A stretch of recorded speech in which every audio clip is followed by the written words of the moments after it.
चलो, तो day 4 of our series, Dinesh sir इसकी बात कर रहे थे। Day 4 of our revision series, चलो एएस करें। आज आज अपने की टारगेट्स रहेंगे कौन से एएस? 16, 17, बोलो बराबर है। 3 एएस अपने टारगेट रहेंगे, 16, 17 एंड 19, बोलो बराबर है।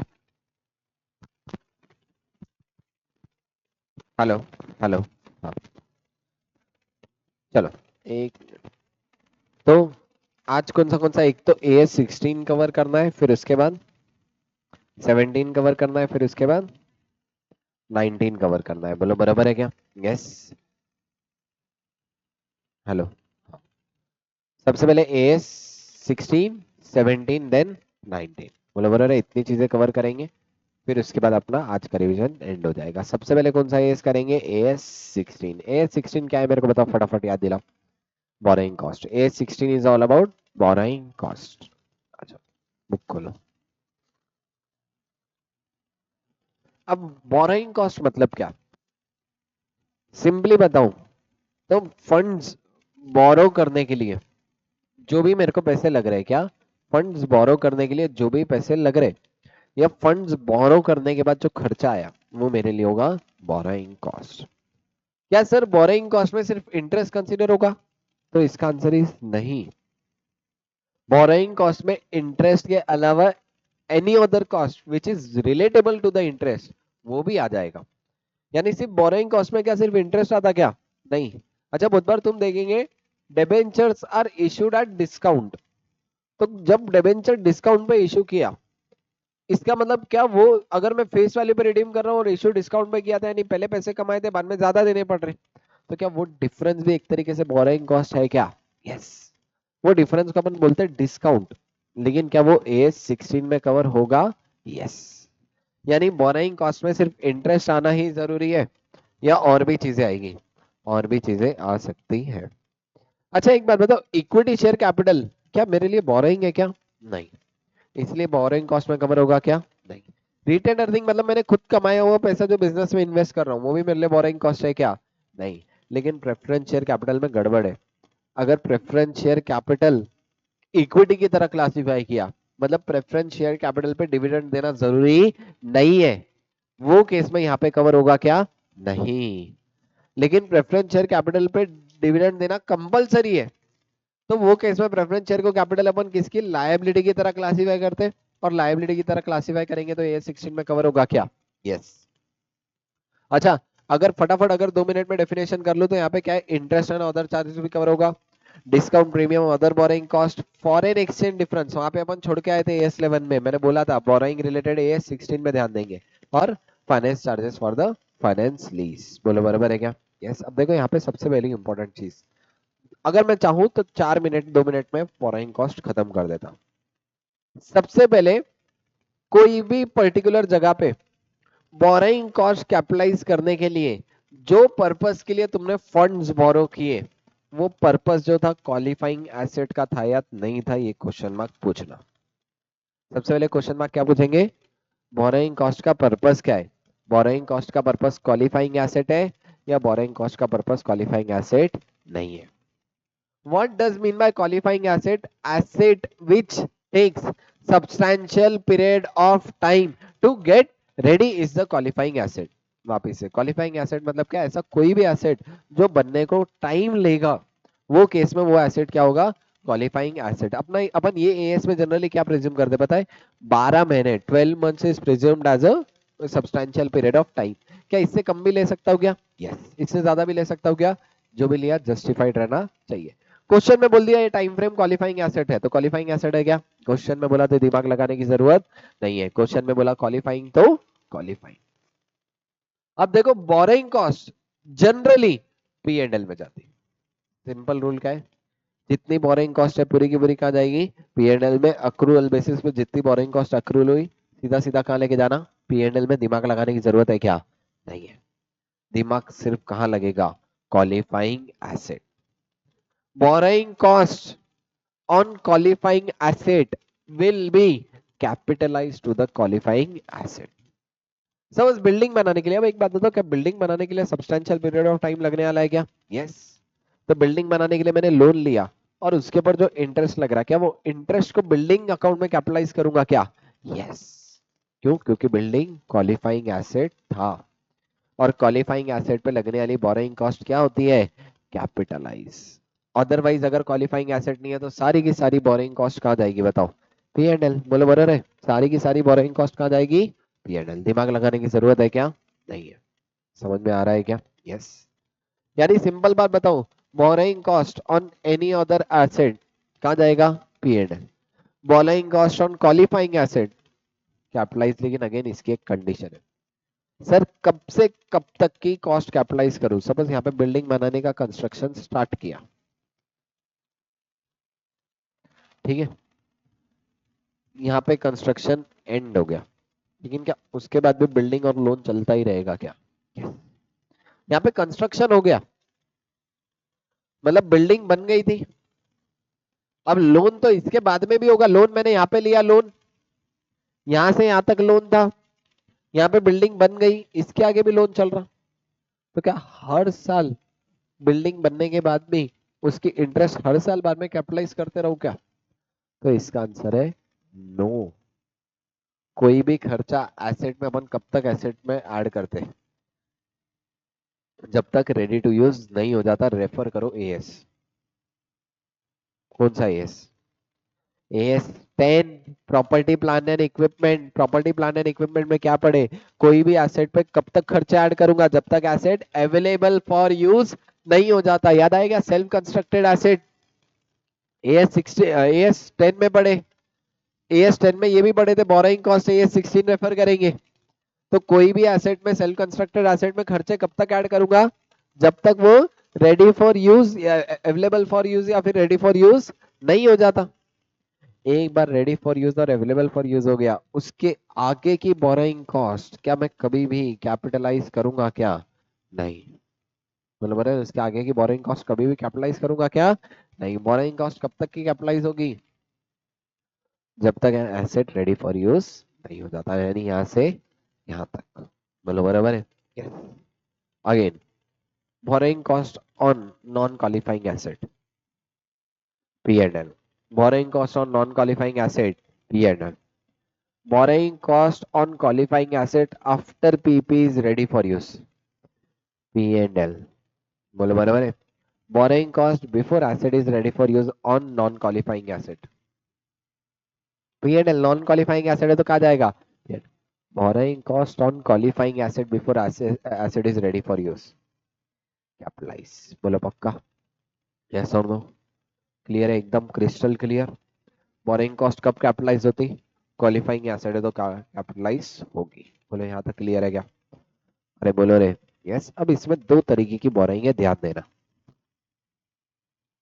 दो बोरिंग सर कौन सी है? एक है स्पेसिफिक बोरोइंग्स और दूसरी general borrowings. Sir what does mean by specific borrowing? मैं बिल्डिंग बना रहा था और मैंने लोन बिल्डिंग बनाने के लिए ही लिया, तो कौन सी बोरोइंग हो गई? स्पेसिफिक। देखो, मैं क्या बना रहा था? बिल्डिंग। मैंने लोन किसके लिए लिया? बिल्डिंग बनाने के लिए, तो वो क्या हो गई? Specific borrowing. लेकिन मैं बिल्डिंग बना रहा था, मैंने बिजनेस में कैश क्रेडिट लिया था, बिजनेस में लोन लिया, बिजनेस पर्पस के लिए। कोई बैंक को बताया नहीं किस लिए ले रहा हूं, खाली बिजनेस में काम आना है इसलिए लोन लिया। क्या वहां पे मेरा पर्पस स्पेसिफिक था या जनरल था? जनरल। और उसके पैसे मैंने बिल्डिंग बनाने के लिए यूटिलाइज कर लिए, तो वो क्या हो गया? General borrowing. यानी दो तरीके की बोरोइंग देंगे, एक तो कौन सी? स्पेसिफिक और दूसरा जनरल। सर प्रायोरिटी किसको देंगे? पहले स्पेसिफिक को दूंगा या जनरल को? पहले स्पेसिफिक को प्रायोरिटी दूंगा, बाद में जनरल को। बोलो बराबर है क्या? यस। अच्छा, specific borrowing irrespective of fact whether used और नॉट, दोनों केस में कैपिटलाइज होगा। सपोज मैंने 50 लाख का लोन लिया बिल्डिंग का, लेकिन यूज 30 लाख ही की है, स्टिल इंटरेस्ट कितने का कैपिटलाइज होगा? 50। क्यों? क्योंकि मैंने क्या लिया था? Specific purpose. लेकिन सेम अगर जनरल बोरोइंग है तो कितना कैपिटलाइज करूंगा? Only when it is used. जो यूज नहीं किया वो कभी भी कैपिटलाइज करूंगा क्या? नहीं। यानी स्पेसिफिक बोरोइंग कितनी कैपिटलाइज करूंगा? पूरी की पूरी। कब तक? एसेट रेडी फॉर यूज नहीं हो जाता। जनरल बोरोइंग हमेशा। जनरल बोरोइंग यूज किया तो ही, अगर यूज नहीं किया तो नहीं। अच्छा, कब से कब तक का इंटरेस्ट? जब से यूज किया तब से जब तक एसेट रेडी फॉर यूज ना हो जाता, बोलो मैंने तब तक का इंटरेस्ट क्या करूंगा? कैपिटलाइज। यानी दोनों क्लियर है क्या? बोलो रे यस। अच्छा, इन डिटेल इन डेप्थ कैसे करते हो मैं आगे बताऊंगा। क्या पहले इतने कॉन्सेप्ट समझे क्या? बोलो यस। आ जाओ, पहले इतने कॉन्सेप्ट पढ़ लेते हैं, आ जाओ। सबसे पहले qualifying asset, what does it mean qualifying asset? A qualifying asset is an asset that necessarily takes substantial period of time to get ready is a qualifying asset. अच्छा, यहाँ पे एग्जांपल दिया हुआ है, PP development, construction, inventory which take substantial period of time, investment. Non qualifying asset, normal PP जो already ready है, loose tool already ready है, order inventory जो रेडी है, इन्वेस्टमेंट अगेन रेडी है, तो सब क्या हो जाएंगे? Non qualifying asset. अच्छा, क्वालिफाइंग एसेट का बेसिक असम्पशन क्या है? एज पर ए 16 असम्पशन क्या है? 12 month is considered as substantial period of time. Shorter और लॉन्गर ले सकता क्या? यस। क्या रहना चाहिए? जस्टिफाइड। अपन हर बार ये कंसिडर करते भाई जस्टिफाइड है तो ठीक है। Treatment of borrowing cost directly related for the acquisition, construction, production of qualifying asset है तो कैपिटलाइज, एनी अदर एसेट है तो रेवेन्यू एक्सपेंडिचर मतलब पीएनएल। अच्छा, रिकॉग्निशन क्राइटेरिया वही है, it is probable that future economy unit associated with the asset या फिर borrowing cost will flow to the enterprise and cost can be measured reliably. बोलो बराबर है क्या? यस। अच्छा, फॉरेन एक्सचेंज डिफरेंस को थोड़ी देर से कवर करेंगे। अब दो तरीके की बोरोइंग है, एक तो स्पेसिफिक बोरोइंग, दूसरा जनरल बोरोइंग। बोले यहाँ तक क्लियर है क्या? पक्का? यस। अब देखो स्पेसिफिक बोरोइंग में ट्रीटमेंट क्या करना है सुन के लो। स्पेसिफिक बोरोइंग में ध्यान रखना, जब से लोन लिया तब से जब तक एसेट रेडी फॉर यूज नहीं हो जाता पूरा का पूरा कैपिटलाइज करूंगा क्या? यस। लेकिन अब देखो, सपोज 50 लाख का लोन लिया। कितने का लोन लिया? 50 लाख का लोन लिया, लेकिन मैंने यूटिलाइज 30 लाख किया। कितना यूटिलाइज किए? एक बात बताओ, इंटरेस्ट सिर्फ 30 लाख का कैपिटलाइज कर रहा हूँ या पूरे 50? पूरे 50।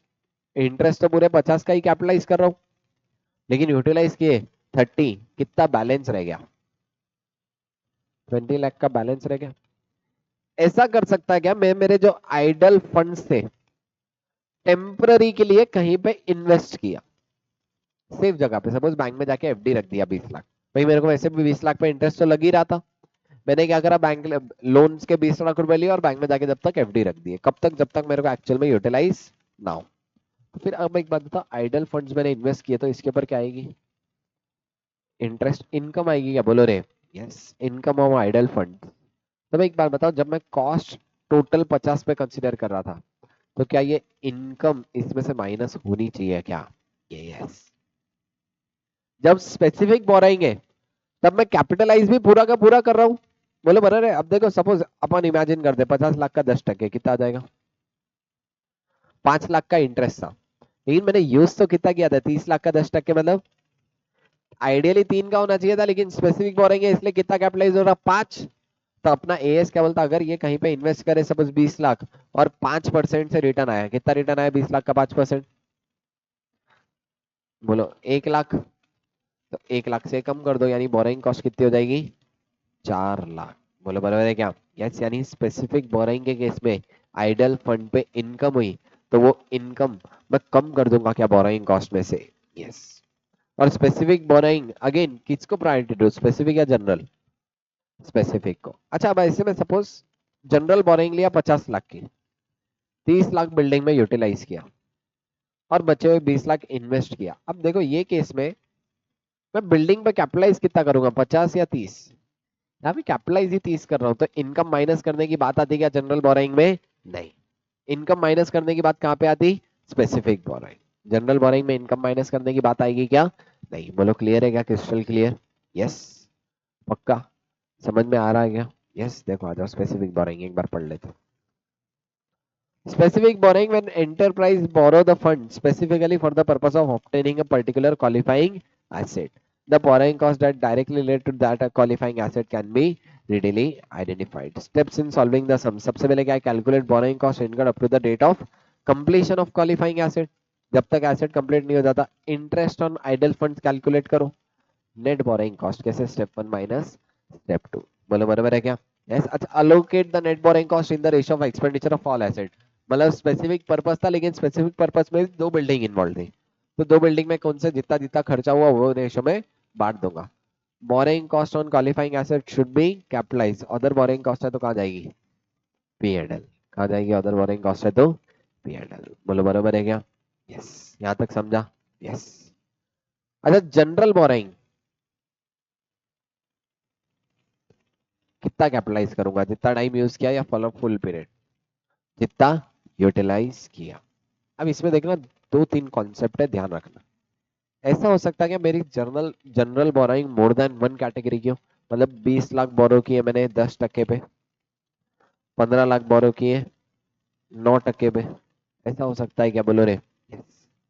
अब सर इसी में से कहीं से पैसे यूटिलाइज किया, पता नहीं है कौन से किया, कौन सा वाला रेट पकड़ू.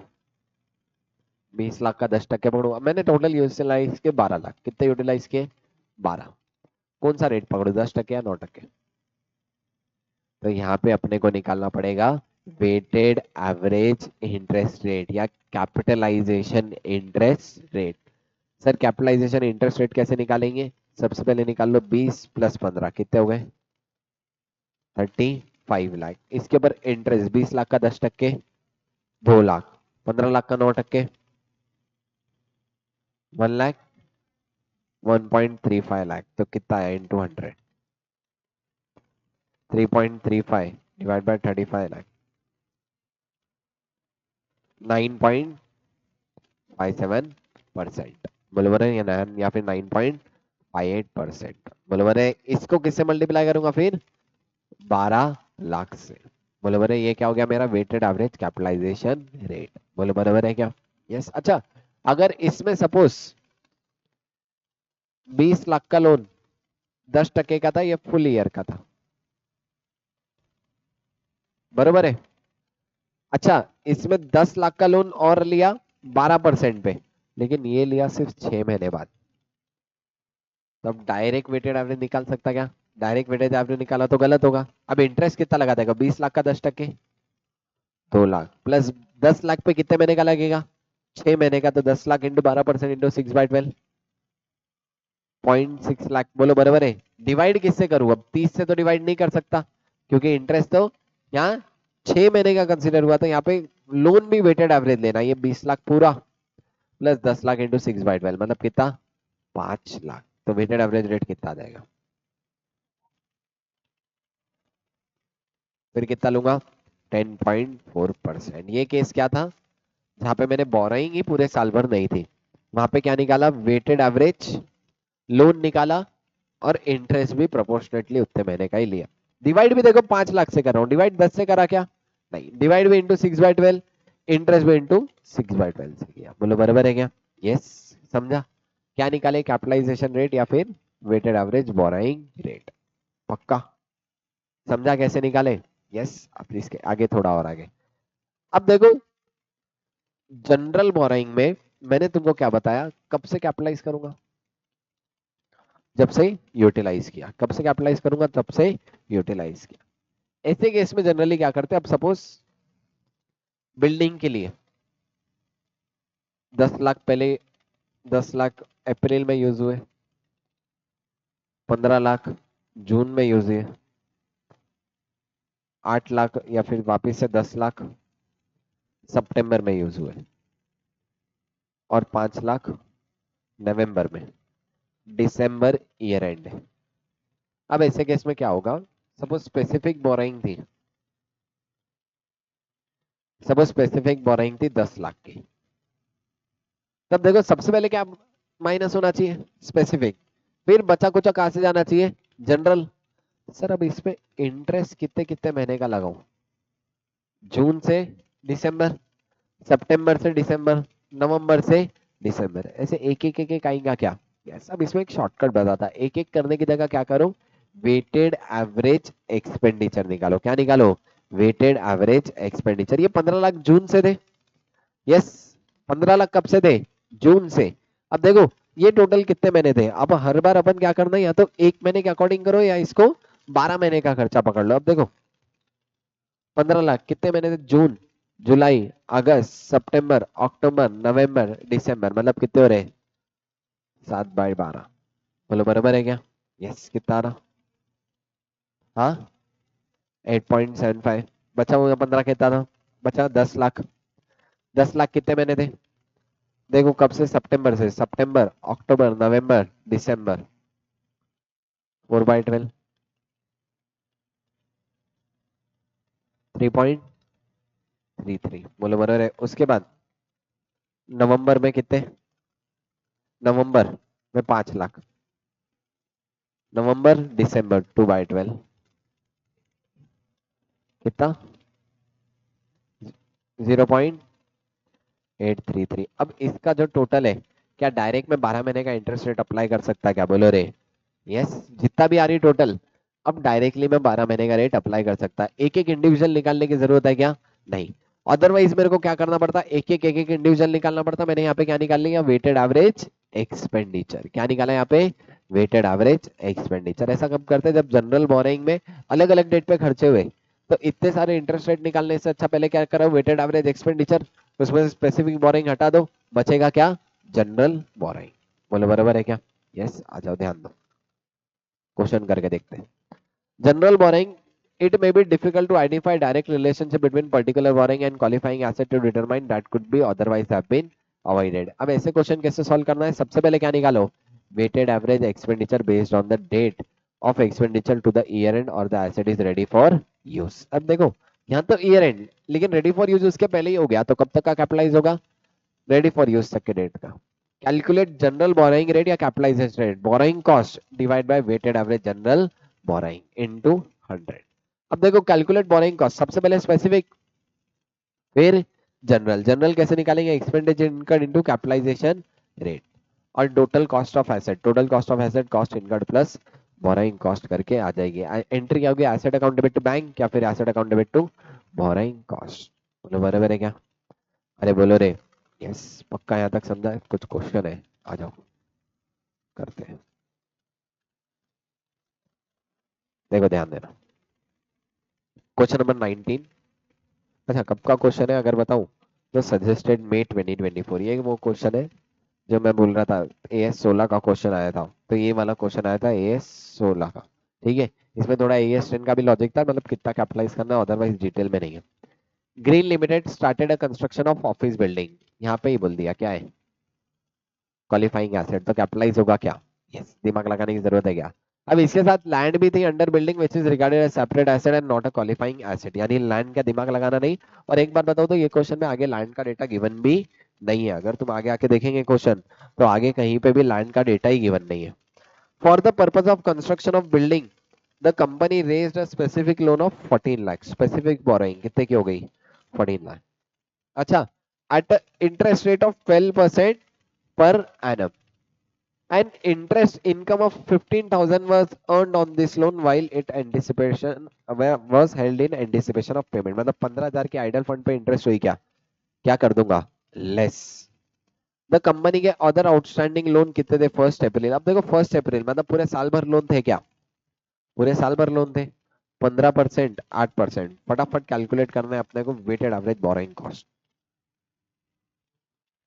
10.8। देखो कितना आ रहा? कैसे आएगा? 20 लाख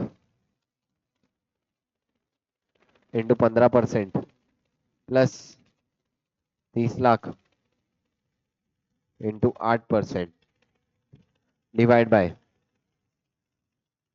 50 लाख। 10.8% आएगा अपना, बोलो रे। 10.8% मेरा क्या आ गया? Capitalisation rate. अब देखो खर्चा कैसे कैसे हुआ, ध्यान देना। 4 लाख रुपए 1 अप्रैल, 10 लाख रुपए 1 अगस्त। अब एक बात बताओ, मैंने स्पेसिफिक लोन कितना लिया? 14। यानी ये पूरा का पूरा 14 पे तो कितना यूटिलाइज होगा स्पेसिफिक से। अब एक बात बता, स्पेसिफिक से है तो पूरे साल का लगाऊंगा या अगस्त से लगाऊंगा? स्पेसिफिक है तो पूरा साल का इरेस्पेक्टिव ऑफ फैक्ट लगाते, लेकिन जनरल बोरिंग है तो दिसंबर और जनवरी का ही लगेगा क्या, बोलो रे? यस। अच्छा, अब लेकिन यहाँ पे एक क्रक्स था, ध्यान देना। बिल्डिंग वर्क स्टार्ट हुआ 1 अप्रैल, कंप्लीट कब हुआ? 31 जनवरी। कंप्लीट हो गया मतलब रेडी फॉर यूज हो गया क्या? यस। यानी आइडियली स्पेसिफिक बोरिंग पे भी यहाँ पे कितने महीने का लगेगा? अप्रैल, मई, जून, जुलाई, अगस्त, सितंबर, अक्टूबर, नवंबर, दिसंबर, जनवरी। 10 महीने का। अच्छा, ये स्पेसिफिक पे तो 10 महीने का, ये दिसंबर वाले पे दो, दिसंबर और जनवरी, ये जनवरी वाले पे जीरो, एक भी महीने का लगेगा क्या? नहीं। अपने को क्या कैलकुलेट करना है? Borrowing cost to be capitalise. कितना कैपिटलाइज होगा देखो, ध्यान देना। सबसे पहले 14 लाख पे कितना परसेंट था बोलो? 12%। इनटू कितने महीने का लूंगा? 10/12। क्यों 10/12? 10 महीने ही था, 10 महीने के बाद रेडी फॉर यूज हो गया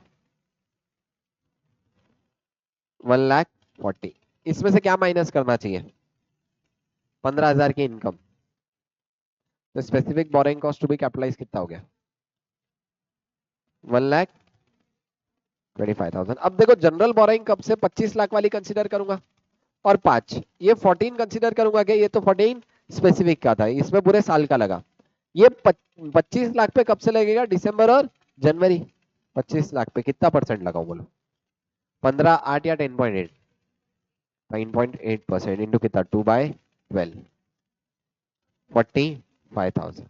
ये 31 जनवरी वाले पे जीरो। क्यों? क्योंकि अभी अभी लोन लिया, अभी अभी कहां से कैपिटलाइज करोगे, तो टोटल कितना आ जाएगा? 1 लाख।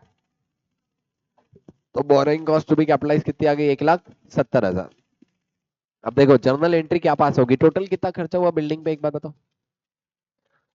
14, 25, 5, 14 + 30, 44 लाख। यानी एक तो building account debit to bank 44 lakh, ये खर्चा हुआ। उसके अलावा क्या हुआ? 1,70,000 का बोरोइंग कॉस्ट कैपिटलाइज होगी। बोरोइंग कॉस्ट कैपिटलाइज होगी तो कितना होगा बोलो? बोलो। 1,70,000 हो जाएगा, बोलो बराबर है? यस। 1,70,000 कैपिटलाइजेशन की एंट्री होगी, अब इसे building account debit to borrowing cost कितना? 1,70,000। टोटल कितना हो गया? 44 + 170, 45,70,000। अब यहाँ पे है ना 20 साल यूजफुल लाइफ थी और डिप्रिसिएशन ऑन बिल्डिंग निकालने बोला हुआ है। कितना डिप्रिसिएशन आएगा बोलो? कितने महीने का लूंगा डिप्रिसिएशन यहाँ पे, पूरे साल का या 2 महीने का? डेप्रिसिएशन अब से अपन कब से कैलकुलेट करते हैं? From the date when asset is ready for use. यानी यहाँ पे देखो AS10 के भी लॉजिक लग रहे क्या, इसलिए मैंने क्वेश्चन को क्या बोला? AS10 + AS16। सबसे बड़ा क्रक्स था यहाँ पे, डेप्रिसिएशन कितने महीने का लगेगा? सिर्फ 2 महीने का। बोलो बराबर है क्या? अच्छा, कैसे आ जाएगा? 45,75,000, 45,70,000 था, डिवाइड बाय कितने साल यूजफुल लाइफ थी? 20 ईयर। अच्छा, इसको कितने लगाऊंगा? 2/12, तो कितना आ जाएगा?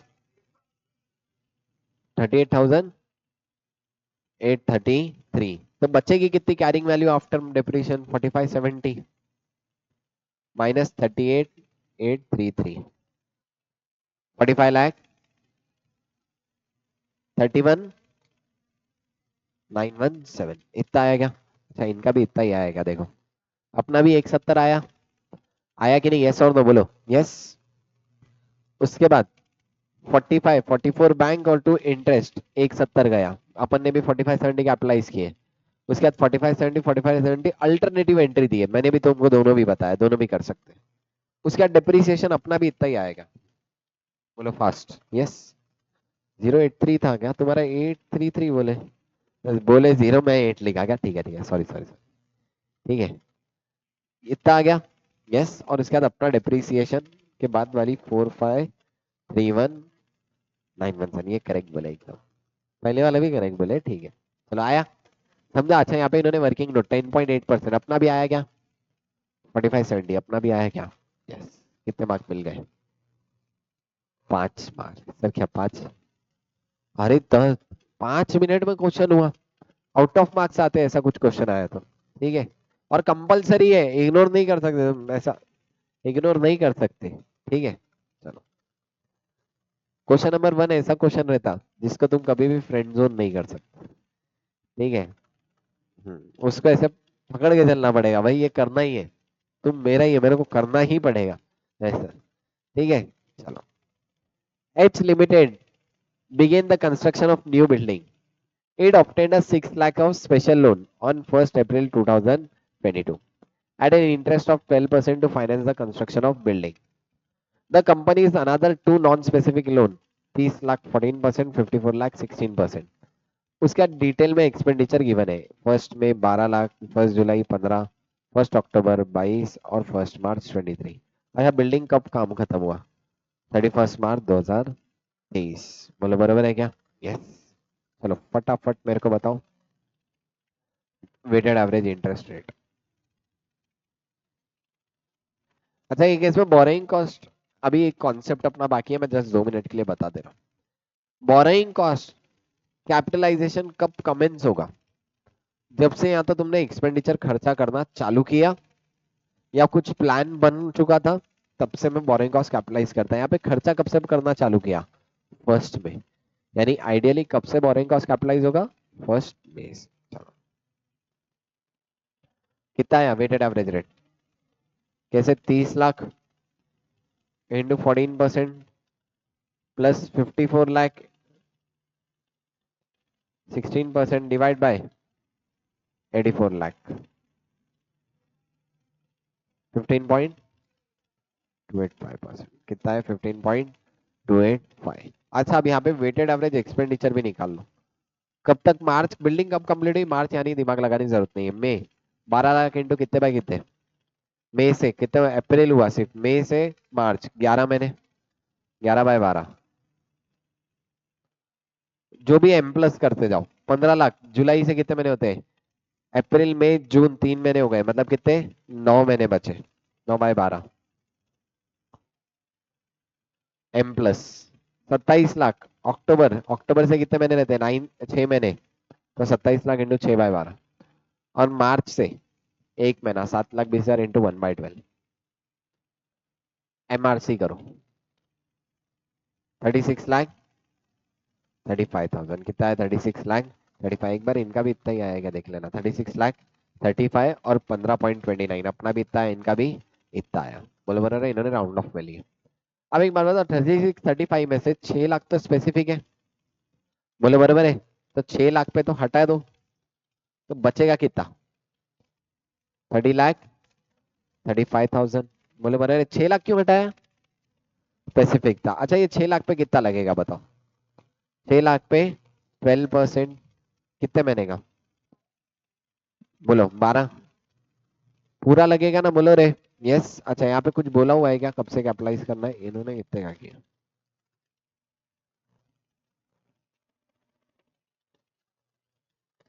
एक सेकंड रुको, देखो, 6 लाख पे 12%, इन्होंने भी पूरे साल का कैपिटलाइज किए, बोलो बराबर है। तो 36 लाख पे 12% पूरे साल का, 72,000। 30,35,000 पे 15.285%, 4,60,000, हाँ 900, इतना आया। अच्छा, अपना difference due to round off आएगा, इनका 5 2, इन्होंने 29 पे राउंड ऑफ किए, अपन ने 285। कुछ भी कर सकते हैं, जो भी है लिख देना, जैसे स्टार मार्क करके इन्होंने राउंड ऑफ बताए। इतना कैपिटलाइज करना है। अच्छा, बिल्डिंग पे टोटल खर्चा कितना था निकालो एक बार। जर्नल एंट्री जब भी देंगे तब तो टोटल ही देंगे ना।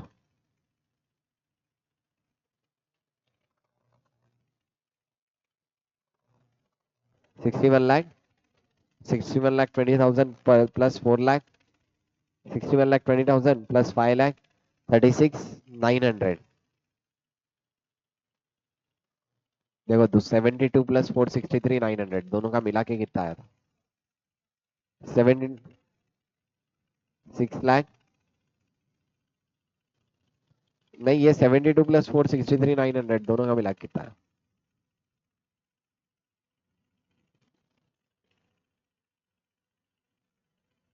5,35,900. 5,35,900 plus 6,20,000. 6120 plus 5,35,900. 905 5 6 6 6,55,000. 66,55,900. बोलो बता रहे अच्छा डिफरेंस आ सकता है क्या? यस आईसीआई भी एक्सेप्ट करेगा। बोलो यहाँ तक समझा क्या? अरे बोलो रे कोई दिक्कत दुविधा अड़चन इसमें? समझा? यानी स्पेसिफिक बोरिंग कैसे करना है, जनरल बोरिंग कैसे? अच्छा स्पेसिफिक बोरिंग पे तो पूरे साल का लगता है, जनरल बोरिंग पे कब का? जितने मैंने यूटिलाइज किए। इसके लिए क्या निकालते हैं अपन? Weighted average expenditure. बोलो बोलो वेटेड एवरेज एक्सपेंडिचर में पहले क्या माइनस करेंगे? स्पेसिफिक। अच्छा यहाँ पे बहुत सारे थे इसलिए वेटेड एवरेज निकाले। क्वेश्चन नंबर में वेटेड एवरेज क्यों नहीं निकाले? क्योंकि गिनती के थे ही कितने। अच्छा ये वाला जो क्वेश्चन किया था यहाँ पे वेटेड एवरेज नहीं निकाले। तुम यहाँ पे भी वेटेड एवरेज करके निकालोगे तो उतना ही आएगा, वेटेड एवरेज नहीं भी करोगे तो उतना ही आएगा। दोनों भी केस में, इधर और केस में आंसर उतना का उतना ही आएगा। बोलो बराबर है क्या? अरे बोलो रे कोई दिक्कत दुविधा अड़चन समस्या? नहीं? वापिस से आ जाओ। अब स्पेसिफिक जनरल बोरिंग हो गया। देखो कैपिटलाइजेशन कमेंस कब होगा? जब देखो एक्सपेंडिचर इनकर हुआ या फिर बोरिंग कॉस्ट इनकर हो गया। अब जैसे स्पेसिफिक कॉस्ट में अभी तो क्वेश्चन किए वहां पे एक्सपेंडिचर इनकर नहीं हुआ, लेकिन क्या स्पेसिफिक बोरिंग कॉस्ट इनकर होना स्टार्ट हो गई थी क्या? यस।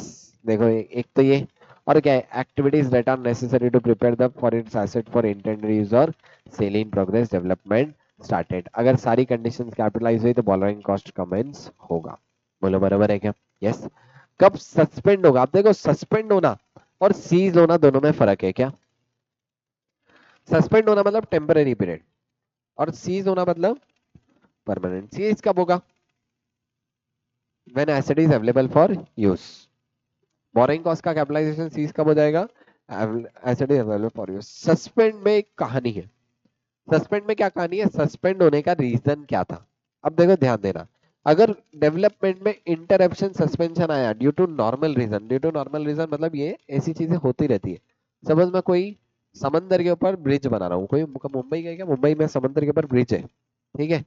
अब देखो समंदर के ऊपर अगर मैं ब्रिज बना रहा हूँ तो ऐसा हो सकता है कि हाई टाइड वाले केस में मेरे को काम रोकना पड़े। 1 महीना 2 महीने रुक गया काम बारिश पानी के मौसम में। वहां पे रीजन नॉर्मल था या अबनॉर्मल था? नॉर्मल था, तो कैपिटलाइजेशन सस्पेंड करूंगा क्या? नहीं, पूरा का पूरा कैपिटलाइज करूंगा।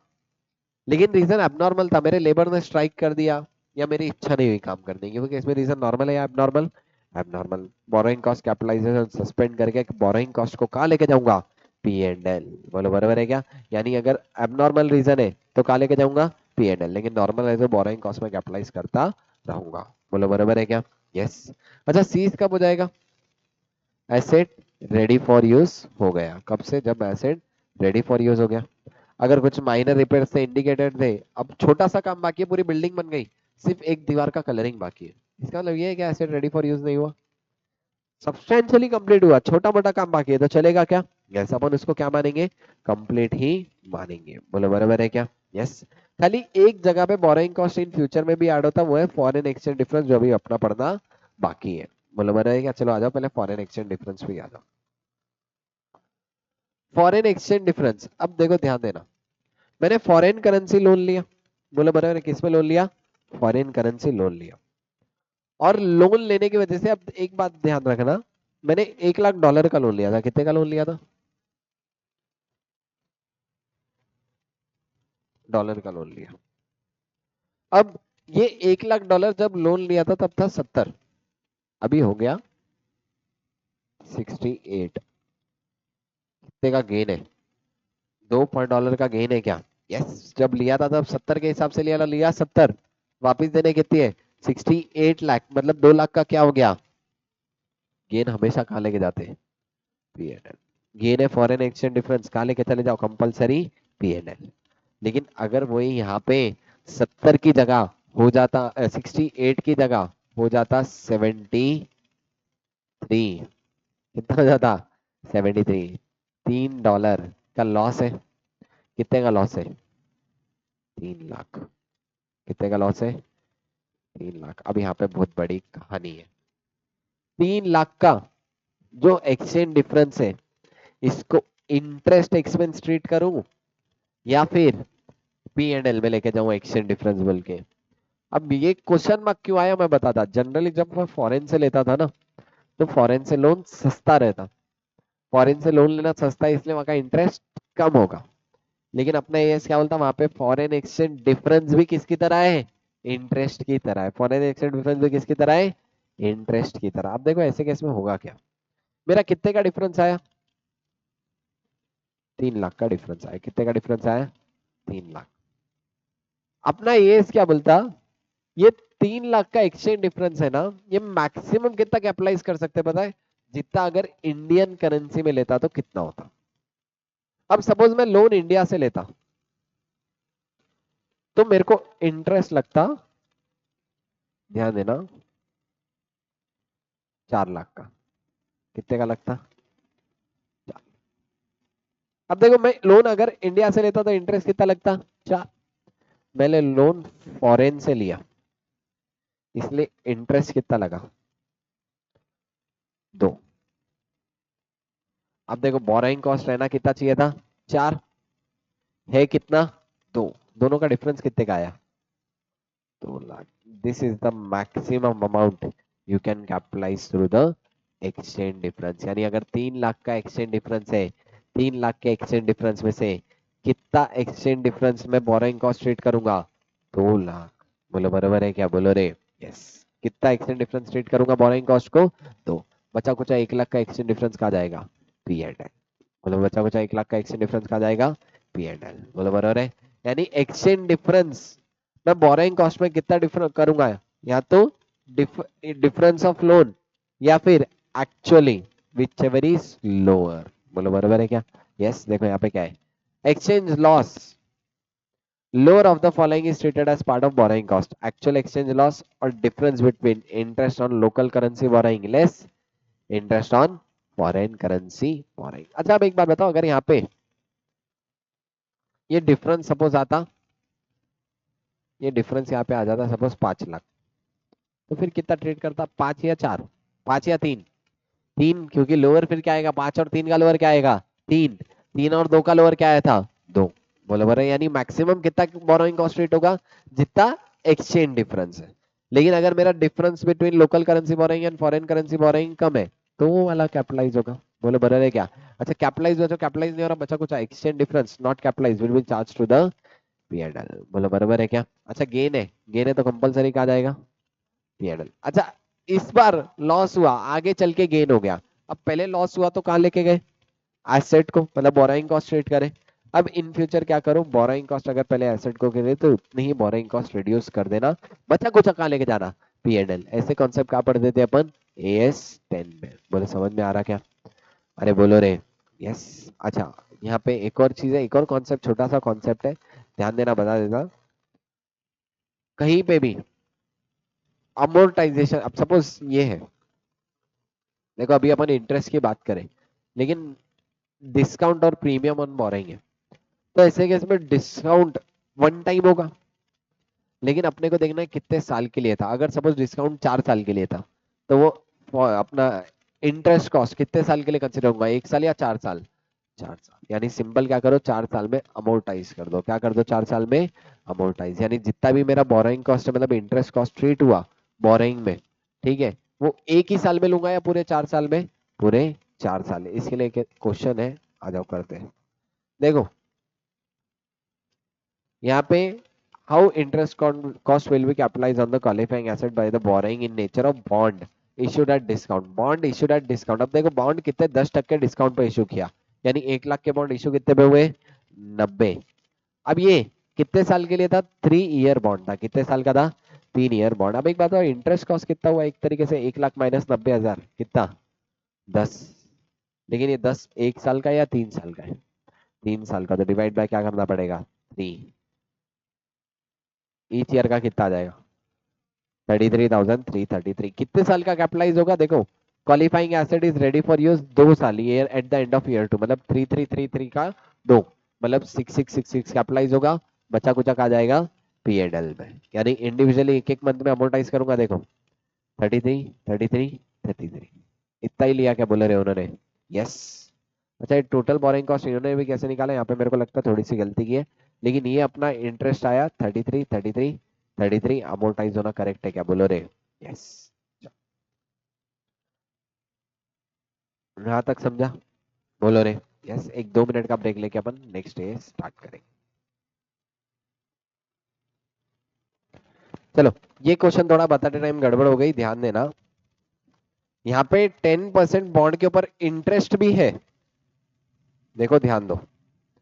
यहाँ पे 10% पर एनम इंटरेस्ट भी पे करूंगा फेस वैल्यू पे, प्लस मैंने इशू कितने पे किया? 90। यानी यहाँ पे दो बोरोइंग कॉस्ट है, एक तो 10,000 का क्या हो गया डिस्काउंट, जो कितना अमोर्टाइज होगा 10,000 का डिस्काउंट डिवाइड बाय 3 करूंगा तो कितना?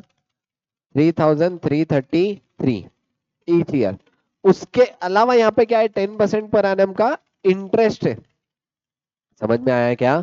यस। अब 10% पर एनम का इंटरेस्ट है तो कितना होगा 10%? 1 लाख का 10% 10,000। यानी हर साल पे कितने होंगे? 10,000। एक तो पे होगा इंटरेस्ट और दूसरा 33 का क्या होगा? Discount amortise. यानी ईच ईयर कितना आएगा? 10,000 का इंटरेस्ट, 33 का अमोर्टाइजेशन 13,000।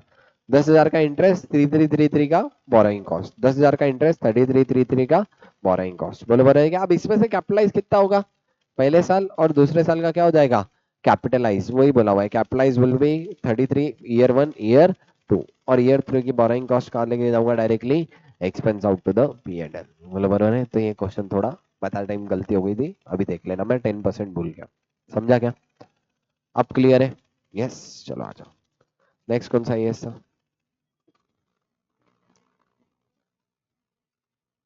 17। आ जाओ। सबसे पहले AS17 क्या है?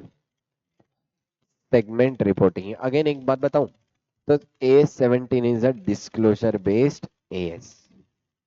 सेगमेंट रिपोर्ट बताना मतलब क्या? मेरे बिजनेस में ऐसा हो सकता है अलग अलग सेगमेंट है। अब जैसे इंडियन आईटीसी कंपनी है, कौन सी कंपनी है? आईटीसी के कितने सेगमेंट है? 3 अलग अलग सेगमेंट है, एक तो टबैको, दूसरा क्लासमेट और तीसरा होटल इंडस्ट्री। अब क्या हर अलग अलग सेगमेंट है क्या? Yes. Being an investor in any company, क्या मेरे लिए हर सेगमेंट वाइज प्रॉफिट जानना जरूरी हो सकता है क्या? यस। यानी अपना एएस क्या बोलता, अगर कहीं पे भी सेगमेंट इन्वेस्टर के लिए इंपॉर्टेंट है तो उसकी अलग से रिपोर्ट बनाओ, उसका इनकम अलग से निकालो, उसके एक्सपेंस अलग से निकालो, उसके एसेट अलग से निकालो, उसके अलग से लायबिलिटी निकालो, और सब कुछ क्या कर देना? रिपोर्ट कर देना। अब देखो, ये एएस में एक तो रिपोर्ट बनाने वाले क्वेश्चन है, एक टेस्ट वाला क्वेश्चन है, और थोड़े थ्योरी। आई डोंट थिंक कि रिपोर्ट बनाने वाला फुल फ्लैज क्वेश्चन नहीं आएगा। क्यों नहीं आएगा? क्योंकि अगर रिपोर्ट बनाने का फुल फ्लैज क्वेश्चन है तो बेयर मिनिमम 8-10 मार्क का क्वेश्चन रहना चाहिए। 4 मार्क का तो रिपोर्ट बनाने क्वेश्चन 5 मार्क का आएगा नहीं। लेकिन क्या टेस्ट पूछ सकता है क्या? यस, एक टेस्ट वाले कैटेगरी वाले क्वेश्चन है, वो टेस्ट कैटेगरी वाले क्वेश्चन यहाँ पे पूछ सकता है। सिंपल बात बताओ, AS17 क्या बोलता? एक एक सेगमेंट आइडेंटिफाई करो और वो सेगमेंट के बारे में रिपोर्ट करो। रिपोर्ट करते टाइम क्या क्या चीजें सेगमेंट रिपोर्टिंग में रिपोर्ट करना है? Revenue, expense, result. अब देखो, रेवेन्यू माइनस एक्सपेंस ऑटोमेटिक क्या आ जाएगा?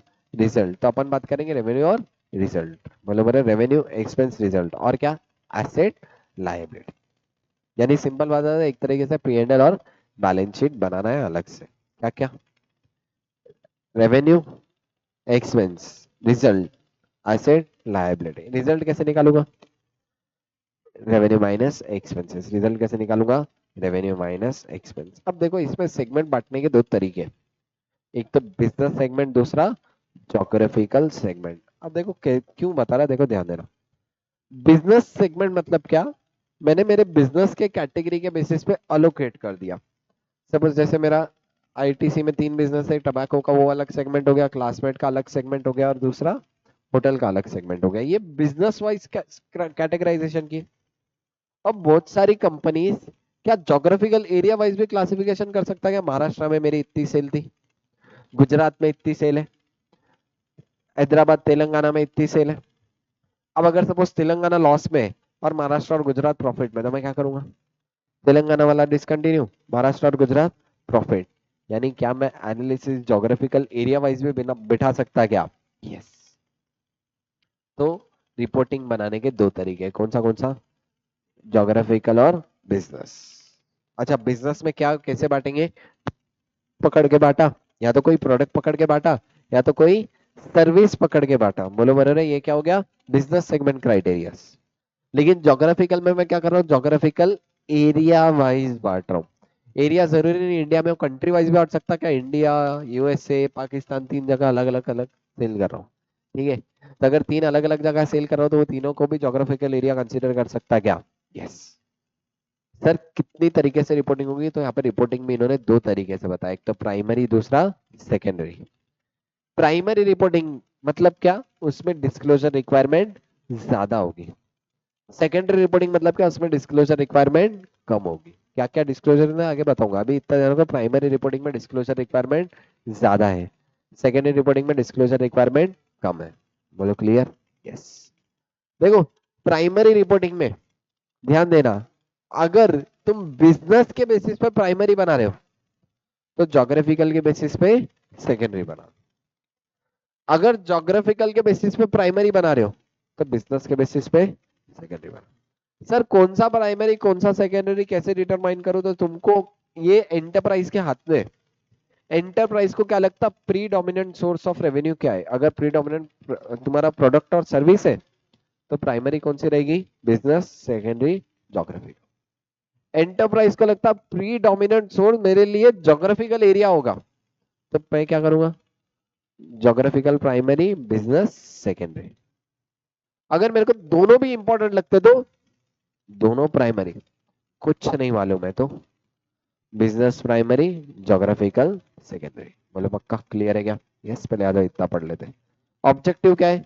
जोग्राफिकल एरिया वाइज या product and service wise report करना। इससे बेनिफिट क्या होगा? Better understand of performance, risk and return पता लग जाएंगे, और जो भी यूजर ऑफ फाइनेंशियल स्टेटमेंट है वो मोर जजमेंट डिसीजन ले पाएगा। ठीक है, सिंपल डायरेक्टली आ जाओ। बिजनेस सेगमेंट, बिजनेस सेगमेंट मतलब क्या? It is a distinguishable component of enterprise engage in providing product और सर्विस, या तो इंडिविजुअल या ग्रुप ऑफ प्रोडक्ट और service that is subject to the different risk and return from other business segment. बोलो मैंने यहाँ पे एग्जांपल्स दिया ले, product, service, production process, class of customer, ये सब क्या हो गए? बिजनेस सेगमेंट बांटने के तरीके। जोग्राफिकल मतलब क्या? It is again a distinguishable component of enterprise that engage in providing product और service with in particular economic environment. यानी डेफिनेशन सेम है यहाँ पे। क्या है? That is engage in providing product और सर्विस। यहाँ पे क्या बोला? कहाँ पे? Particular economic environment that is subject to what? Different risk and return from those operating in other economic environment. यानी डेफिनेशन सिमिलर है। यहाँ पे इकोनॉमिक एनवायरमेंट को पकड़ लिया, यहाँ पे बिजनेस सेगमेंट किसको पकड़ा? प्रोडक्ट एंड सर्विस को पकड़ा। बोलो बराबर है क्या? उसके बाद अच्छा, यहाँ पे जोग्राफिकल एरिया के एग्जांपल दिए। Political condition, geographical area, special risk, control regulation, currency risk. इनके बेसिस पे मैं कौन सा सेगमेंट बांट सकता हूँ? जोग्राफिकल सेगमेंट बांट सकता हूँ। बोलो बराबर है क्या? यस। अच्छा, what does mean by reportable segment? Reportable segment मतलब क्या? AS17 के अकॉर्डिंग अगर मेरे को कोई पर्टिकुलर सेगमेंट की रिपोर्ट बनाना है तो वो क्या हो जाएगा? रिपोर्टेबल सेगमेंट हो जाएगा। अच्छा, कब रिपोर्ट बनाते हैं? इसकी एक अलग से टेस्ट है। अगर टेस्ट सेटिस्फाई होती है तो अपन क्या बोलते हैं? वो सेगमेंट इज रिपोर्टेबल। अगर टेस्ट सेटिस्फाई नहीं है तो वो that segment will not be the reportable one. बोलो बराबर है क्या? यस। अच्छा, आइडेंटिफिकेशन, प्राइमरी रिपोर्टिंग कौन सी होगी, सेकेंडरी कौन सी होगी? तो क्या देखना है? Pre dominant source of risk and return. अगर प्री डोमिनेंट प्रोडक्ट और सर्विस है तो बिजनेस प्राइमरी, बिजनेस प्राइमरी तो geographical secondary. Pre dominant geographical area है तो जोग्राफिकल प्राइमरी, बिजनेस सेकेंडरी। दोनों डोमिनेंट है तो दोनों primary. Not available, business primary, geographical secondary. बोलो बराबर है क्या? यस। अच्छा, अब यहाँ पे पांच चीजें कवर करने वाले। क्या क्या? रेवेन्यू, एक्सपेंस, बोलो बराबर है, और क्या? रिजल्ट, उसके बाद एसेट और लायबिलिटीज। पांच चीजें कवर करने वाले। बोलो बराबर है। अब देखो, रेवेन्यू और एक्सपेंस सिमिलर है। सबसे पहले तो डायरेक्टली एट्रीब्यूटेबल। डायरेक्टली एट्रीब्यूटेबल मतलब क्या? जो पर्टिकुलर सेगमेंट का है। ऐसा हो सकता है एक ही बिजनेस में भी अलग अलग सेगमेंट है। जैसे अमूल है, अमूल कंपनी क्या क्या बनाती? Butter, milk, Amul milk, paneer, ghee, दही, ठीक है। अच्छा, अमूल कंपनी दूध बनाती नहीं, दूध तो गाय बनाएगी ना, ठीक है। अमूल दूध सप्लाई करती, ठीक है। समझ में आ रहा है क्या बोलो रे? यस, ठीक है। जोक सपाट लेकिन इंपॉर्टेंट। अब देखो, बटर इसका, एक तो देखो ऐसा मिल्क डिपार्टमेंट डायरेक्टली दूध सेल कर रहा, बोले बराबर है। एक तो यानी वो डायरेक्टली एट्रीब्यूटेबल रेवेन्यू हो गया। उसके बाद ऐसा हो सकता क्या, ध्यान देना, अमूल ने दूध सप्लाई किया एक सबके साथ कंबाइन में, मतलब ऐसा भी हो सकता है एक कॉम्बो बनाया उन्होंने जहाँ पे दूध भी जा रहा, बटर भी जा रहा और दही भी जा रही, तीन चार चीजें एक साथ कंबाइन सप्लाई हो रही है, क्योंकि एक ही कंज्यूमर को दूध भी चाहिए, बटर भी चाहिए और दही भी चाहिए। अब उन्होंने कंबाइन करके बेचा तो क्या रेवेन्यू अलोकेट करना पड़ेगा क्या, यस।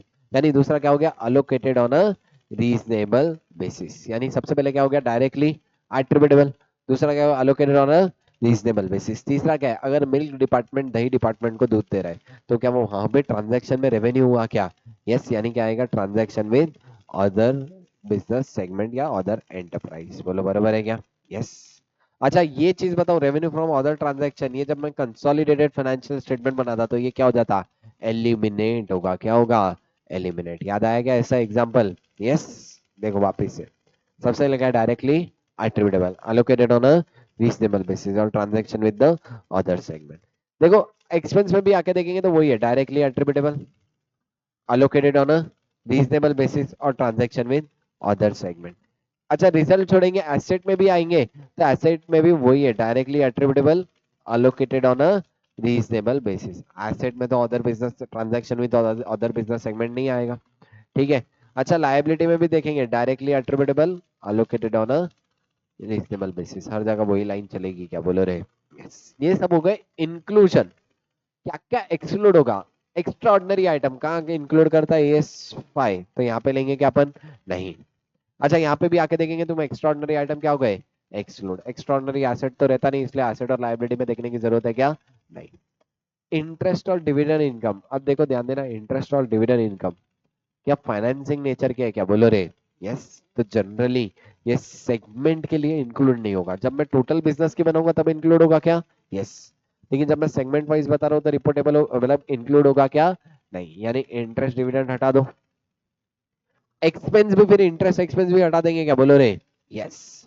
अच्छा अब अगर कोई इंटरेस्ट डिविडेंड इनकम आ रही, मतलब एसेट भी होगा, तो एसेट भी क्या कर देना, एक्सक्लूड, इंटरेस्ट एक्सपेंस हटा रहे, एक्सपेंस इंटरेस्ट एक्सपेंस किसके ऊपर होगा, लायबिलिटी के ऊपर, तो लायबिलिटी भी क्या कर देना, एक्सक्लूड, बराबर है, यानी loan exclude, loans and advances या फिर इन्वेस्टमेंट इन इक्विटी शेयर भी एक्सक्लूड हो जाएगा। लेकिन अगर मेरा बिजनेस ही फाइनेंसिंग नेचर वाला है तो वो केस में इंक्लूड करना पड़ेगा क्या, बोलो रे, यस। देखो कब तक इंटरेस्ट और डिविडेंड इनकम एक्सक्लूड होगा, जब तक बिजनेस फाइनेंसिंग नेचर का नहीं है, तब तक इंटरेस्ट और डिविडेंड इनकम क्या कर दो, एक्सक्लूड, इंटरेस्ट और डिविडेंड एक्सपेंस क्या कर दो, एक्सक्लूड, एसेट और लायबिलिटी ऑफ फाइनेंशियल नेचर क्या कर दो, एक्सक्लूड। लेकिन बैंक है, बैंक का तो काम ही क्या है, फाइनेंस, ऐसे केस में अगर बेचारे बैंक का एक्सक्लूड कर देंगे तो दिक्कत हो जाएगी, फिर तो उनका रेवेन्यू ही जीरो हो जाएगा। अच्छा क्या बैंक में भी सेगमेंट रह सकते हैं क्या, housing loan, car loan, gold loan, कितने तरीके के अलग अलग सेगमेंट हो गए, बोलो बराबर है, यानी वहां पे भी सेगमेंट रिपोर्टिंग अप्लाई हो सकती है क्या, यस। तो वो केस में अगर मेरा काम ही इंटरेस्ट और डिविडेंड अर्न करना है या देना है, यानी फाइनेंसिंग नेचर का बिजनेस है, तो मेरे को इंक्लूड करना पड़ेगा क्या, yes, unless operations are on financing nature, unless operations are on financing nature.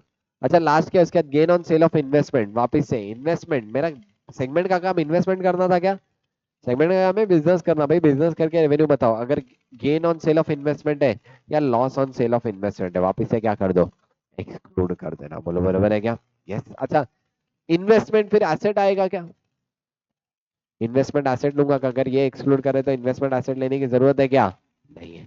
लेकिन अगर बिजनेस ही फाइनेंसिंग नेचर का या बिजनेस का नेचर है इन्वेस्टमेंट करने वाला, तो वो केस में इंक्लूड करना पड़ेगा क्या, यस। यानी गेन और लॉस भी नहीं आएगा, लेकिन अगर फाइनेंसिंग नेचर वाला इन्वेस्टमेंट वाला नेचर वाला बिजनेस है तो आएगा क्या, यस। अच्छा एक्सपेंस में एक्सक्लूड में दो चीजें और है, एक तो इनकम टैक्स एक्सपेंस क्या कर देंगे, एक्सक्लूड, क्योंकि ये डायरेक्ट हेड ऑफिस जमाएगा, और दूसरा क्या है, जनरल एडमिनिस्ट्रेटिव एक्सपेंस या हेड ऑफिस एक्सपेंस, ये भी क्या कर दूंगा, एक्सक्लूड, क्योंकि ये भी क्या है, किसका है, हेड ऑफिस के इसमें कंसिडर करेंगे। अब देखो ये सब चीजें जो एक्सक्लूड हो रही ना, ये इंडिविजुअल सेगमेंट वाइज नहीं कंसिडर करूंगा, लेकिन टोटल जब बना रहा पीएनएल वहां कंसिडर करना पड़ेगा क्या, यस। अब देखो जब सेगमेंट रिपोर्टिंग बनाते हैं तब कॉलम भी वैसे ही रहते हैं, एक सेगमेंट, दो सेगमेंट, तीन सेगमेंट और total, segment one two three में कंसिडर नहीं हुआ, लेकिन टोटल में कंसिडर होगा क्या, यस। समझ में आ रहा क्या, अरे बोलो रे, यस। अच्छा एसेट में भी, अब एक बात बताओ, मेरे एसेट जिसके ऊपर इंटरेस्ट और डिविडेंड मिलता वो भी क्या हो जाएंगे, एक्सक्लूड, लेकिन अगर बिजनेस फाइनेंसिंग नेचर है तो इंक्लूड करना पड़ेगा क्या, यस।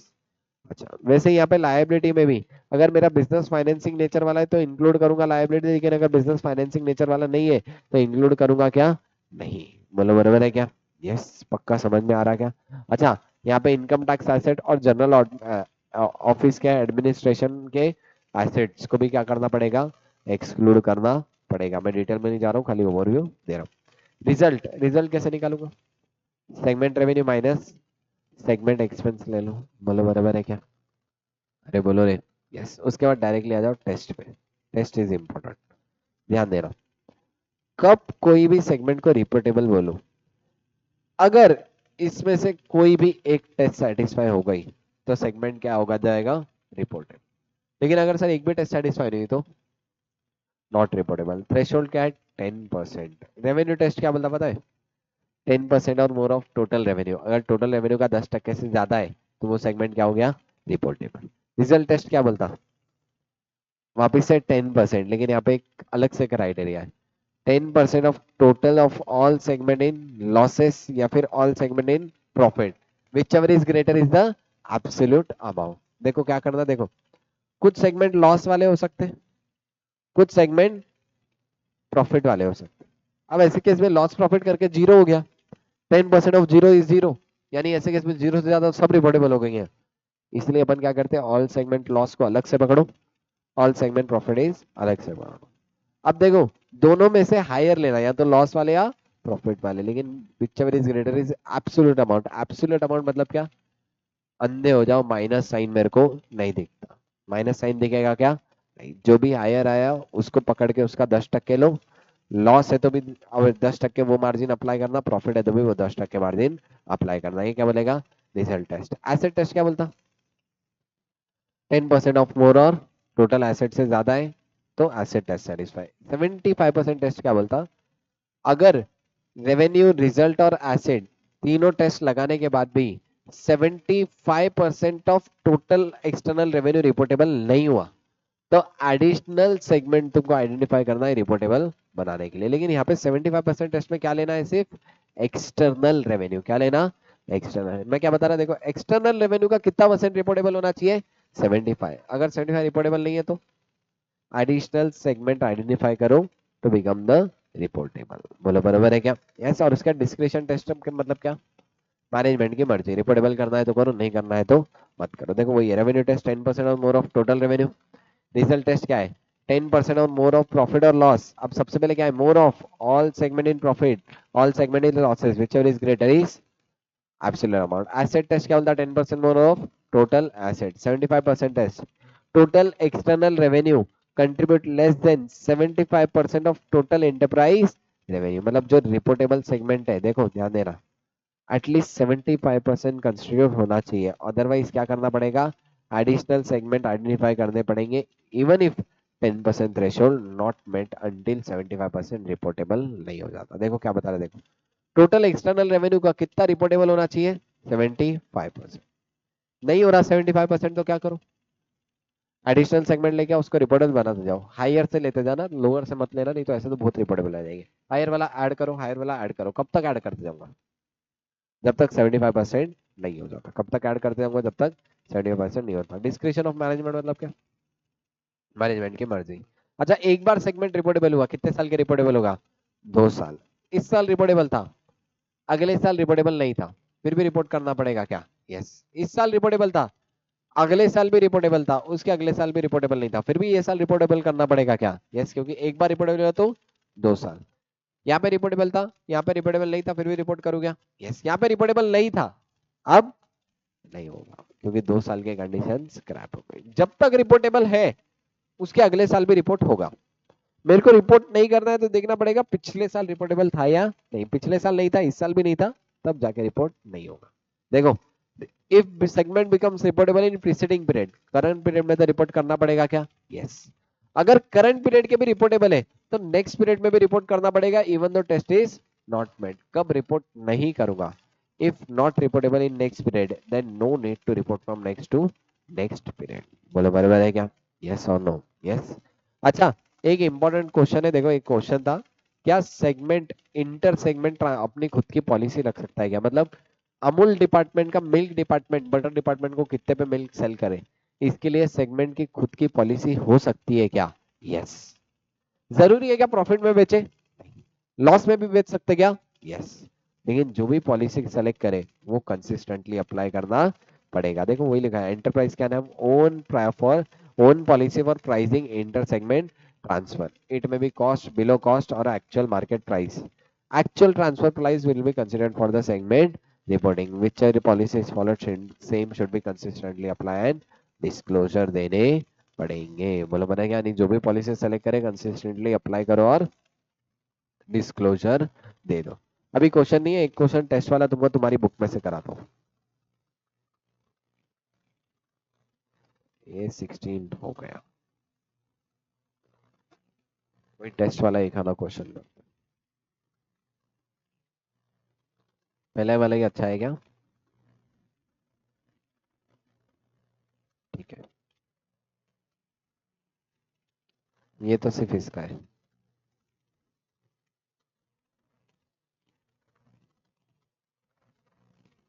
ठीक है, पहला वाला क्वेश्चन था 10 के बाद 11 का क्वेश्चन का है।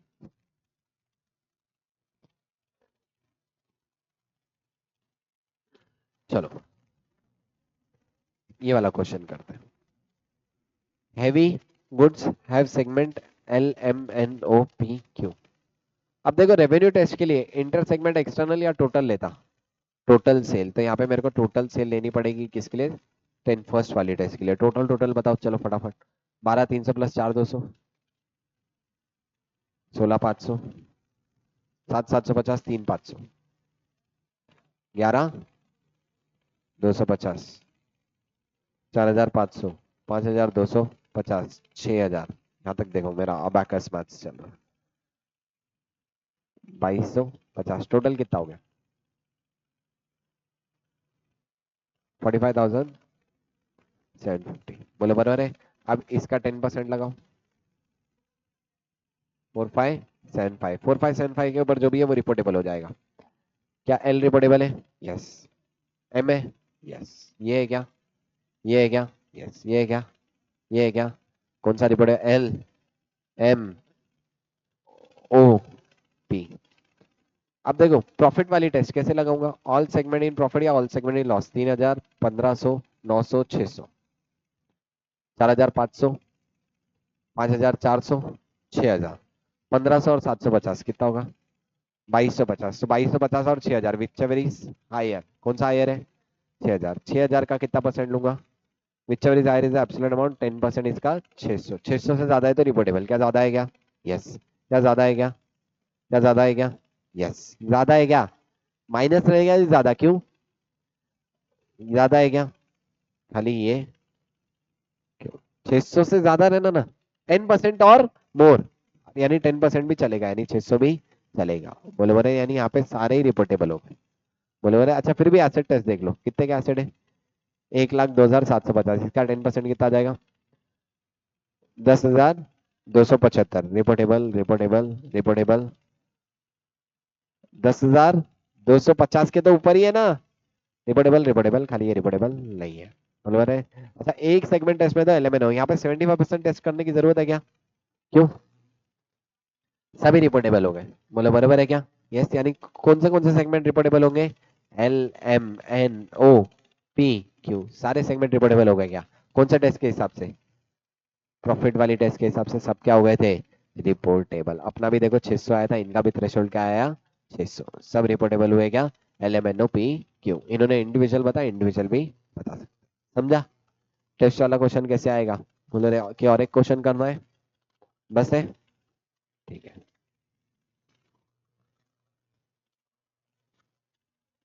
ये देखो, ये वाले क्वेश्चन का आंसर देना।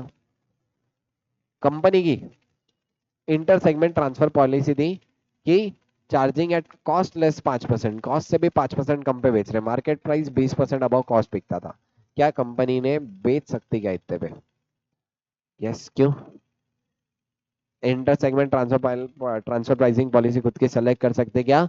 यस। जो भी फॉलो करे कंसिस्टेंटली अप्लाई करो और डिस्क्लोजर दे देना। बोलो बरर है क्या? यस, वही यहाँ पे लिखा हुआ है, देखो ध्यान देना।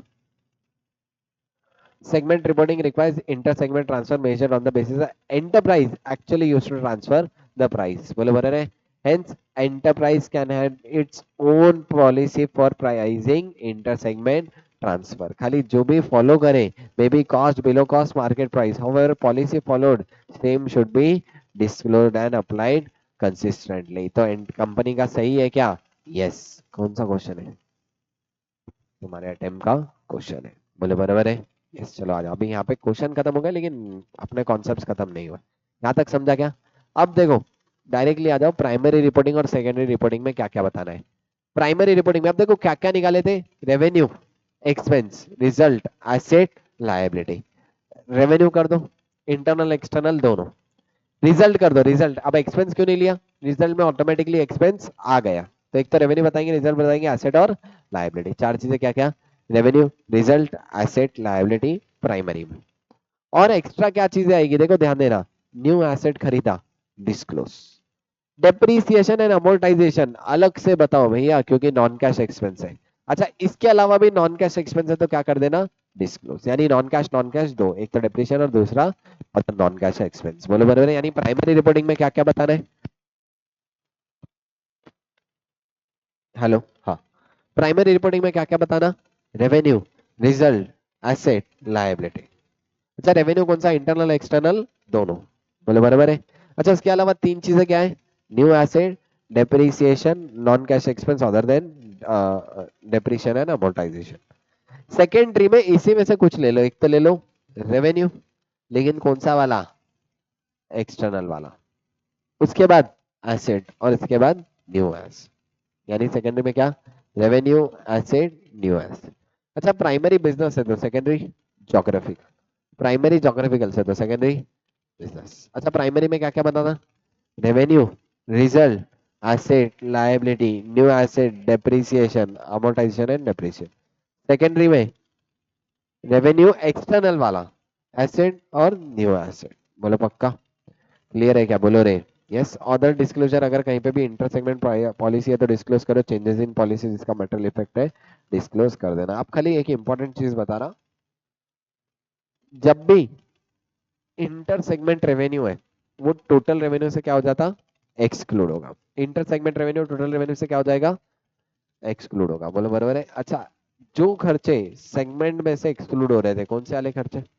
इंटरेस्ट एंड बोरोइंग कॉस्ट, तुम्हारा AS5 वाला एक्स्ट्रॉर्डनरी आइटम. और क्या एक्सक्लूड हो रहा था? बोलो. इन्वेस्टमेंट और खर्चे कौन से? एडमिनिस्ट्रेशन वाले, इनकम टैक्स वाले. ये टोटल में कंसीडर करूंगा क्या? यस टोटल में कंसीडर करूंगा ना. सेगमेंट वाइज कंसीडर करूंगा क्या? नहीं. बोलो पक्का? बना सकते रिपोर्ट. अच्छा रिपोर्ट वाला एक क्वेश्चन है, खाली घर पे जाके देख लेना. खाली मैनुअल क्वेश्चन है, सब कुछ क्वेश्चन में गिवन है. सेगमेंट रिपोर्टिंग बनाना था. ये वाला क्वेश्चन है देखो. ठीक है. जहाँ पे सेगमेंट रिपोर्ट बताना, प्राइमरी बनाए बिजनेस पे, सेकेंडरी बनाए जोग्राफिकल पे. ठीक है. तीन डिवीजन थे इनके, फोर्जिंग, ब्राइट बार, फिटिंग. इंटर सेगमेंट एलिमिनेशन, जैसे यहाँ पे इंटरनल सेगमेंट सेल था यहाँ पे एलिमिनेट कर दिया, टोटल में नहीं लिए. और कुछ चीजें जो यहाँ पे नहीं आई थी जो डायरेक्टली टोटल में लिया था. देखो अनअलोकेटेड कॉर्पोरेट एसेट यहाँ पे लिया था. उसके बाद एक्सपेंसेस में भी देखो हेड ऑफिस के एक्सपेंसेस और इंटरेस्ट एक्सपेंसेस डायरेक्टली यहाँ पे लिया था. याद आया क्या? यस. तो एक बार घर पे जाके देख लो, खाली अलोकेशन वाला है. और यहाँ पे सेकेंडरी किसके हिसाब से बनाया? जोग्राफिकल. और सिर्फ क्या बनाया? एक्सटर्नल सेल, क्योंकि एसेट और न्यू एसेट का बाइफर्केशन नहीं था. बराबर है. तो एक रिपोर्ट वाला क्वेश्चन देखना. मेरे को लगता है अगर आया तो जनरली कौन सा आया? एसेट वाला क्वेश्चन आएगा. अच्छा और आज घर पे जाके कौन सा क्वेश्चन देखना है बताए? फॉरेन एक्सचेंज में विच एवर इज, कौन सा लेते थे अपन? लोअर ले रहे हैं हायर? अभी तो पढ़े रहे. लोअर लेंगे ना. क्या है? डिफरेंस ऑफ इंटरेस्ट और actual exchange loss, which ever is lower upon consider करेंगे. उसका एक क्वेश्चन है वो देखना. अदरवाइज फॉरेन कॉस्ट के मैंने सारे क्वेश्चन कराए, सिर्फ वो वाला एक क्वेश्चन नहीं करा. उसका एग्जाम्पल दिया, तुम घर पे जाके वो एक करना और तुम्हारी सेगमेंट रिपोर्टिंग वाला एक क्वेश्चन करना. बोलो क्लियर है क्या? अरे बोलो रे. यस. अच्छा तो आज शॉर्ट टाइम स्पेन होने की वजह से अपन क्या करेंगे, आज अपन ये दो ए स्पेंड करेंगे. मतलब आज कौन सा करें? 16 और 17. कल क्या करते हैं? कल 19 और 20 ले लेंगे पहले. तो अपना अच्छा खासा मेजोरिटी कवर हो जाएगा, फिर छोटे छोटे बचेंगे. ठीक है. लगे तो 5 दिन की जगह 6 दिन लगे तो कोई दिक्कत नहीं है, कभी बर्डन नहीं होना चाहिए. इसलिए आज अपन ये वाला वीडियो अभी ही एंड कर रहे हैं. ठीक है. 19 लीजेस कल कवर करूंगा क्योंकि और उसको 1 घंटा लगेगा। ठीक है, और अभी ऑलरेडी टाइम ज्यादा हो चुका है इसलिए वो अपन कल करेंगे। ठीक है, चलो let's end for the day.